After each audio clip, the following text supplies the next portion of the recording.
Bonjour, j'espère que vous êtes en forme because today we're going to work on an important grammatical point, direct object pronouns, les pronoms d'objet direct. I'll try to keep it as light as possible. First of all, you need to know that all object pronouns are placed before the verbs they relate to. Next, we call them direct object pronouns because they replace a nominal group that would come directly after the verb normally, no preposition in between. Let me give you an example.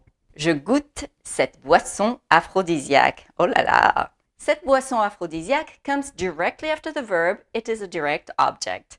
Je goûte quoi? Cette boisson aphrodisiaque. On a vu le mec canon. On a vu quoi? Le mec canon. Direct object. As opposed to il parle à sa maîtresse, where we have the preposition à between parler and sa maîtresse, which indicates that we have an indirect object. But today's focus is on direct object pronouns only, so let's stick with these. Here's the list. Me, M apostrophe, me. Te, T apostrophe, you familiar. Le, la, L apostrophe, him, her, it. Nous, us. Vous, you, plural or formal. Les, them. Please note that direct object pronouns can replace both people and things. Let's have a look at some examples. J'achète cette voiture de sport. We're going to replace cette voiture de sport with a pronoun. We want to say, I'm buying it. It could be either le, la, or L apostrophe, right? What's the gender of voiture? Yes, it's feminine. Therefore, we'll use the pronoun la, and we place it before the verb. Oh, but wait, our verb starts with a vowel. Therefore, we'll use L apostrophe instead of la, and we'll end up with je l'achète. Let's do another one. On voit le mec canon. If we let go of le mec canon, it's hard, I know, and use the corresponding pronoun him, we'll end up with on le voit. Okay, vous me comprenez? How can you answer me here? Two options. Oui, on te comprend, or non, on ne te comprend pas. Again, keep the object pronoun right before the verb. And in the negative, add ne before the pronoun and verb, and pas after the verb. Now, if you have two verbs in a sentence, the first one conjugated, the second one in the infinitive form, as in je vais prendre la boisson aphrodisiaque, the pronoun replacing la boisson aphrodisiaque will go right before the verb it relates to directly. Here, the verb prendre, and not the verb aller, which is only a mark of the future. So we'll have je vais la prendre. Same situation if we have a structure like tu dois quitter le mec canon. Heartache. If we let go of le mec canon, we'll have tu dois le quitter. Another example. Il veut inviter cette jolie fille.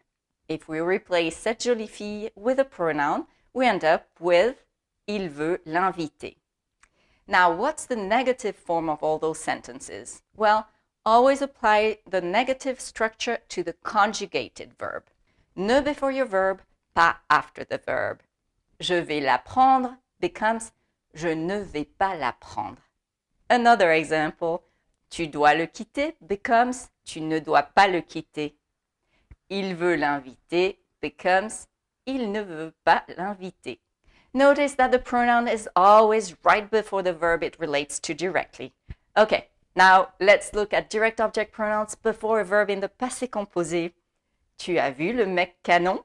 Oui, je l'ai vu. The pronoun is placed before the whole verbal group, before avoir and its past participle.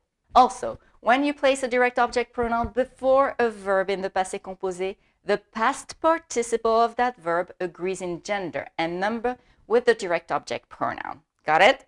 That means you always need to know what or who the pronoun replaces and whether it is feminine, masculine, singular, or plural. If the pronoun replaces a masculine noun, the past participle will remain unchanged, as in tu as vu le mec canon? Oui, je l'ai vu. But if your pronoun replaces a feminine noun, you need to add an I at the end of the past participle. Tu as bu la boisson aphrodisiaque? Oui, je l'ai bu. If the pronoun replaces a masculine plural noun, add an S. Vous avez vu ces fous? Oh là là! Oui, on les a vus. And if the pronoun replaces a feminine plural noun, add es. Il a invité les jolies filles finalement? Oui, il les a invitées. Alors, vous m'avez bien comprise? How can you answer my question here? Two options again. Oui, on t'a bien comprise. T apostrophe replaces me, a woman. Therefore it is feminine and you add an E at the end of comprise. What if you hadn't understood me? Impossible, I know, but let's still have a look at the negative. Non, on ne t'a pas bien comprise. Ne comes before the pronoun and the verbal group, and pas comes between avoir and the past participle. If you also have an adverb like bien here, most of them will go right after pas, as in pas bien, pas beaucoup, etc. That said, you know it all. Remember that practice makes perfect. I'll see you next time to go over indirect object pronouns. But for now, please like and share this video and follow me on social medias. Oh, and of course, subscribe to my YouTube channel if you haven't already. Merci et à bientôt.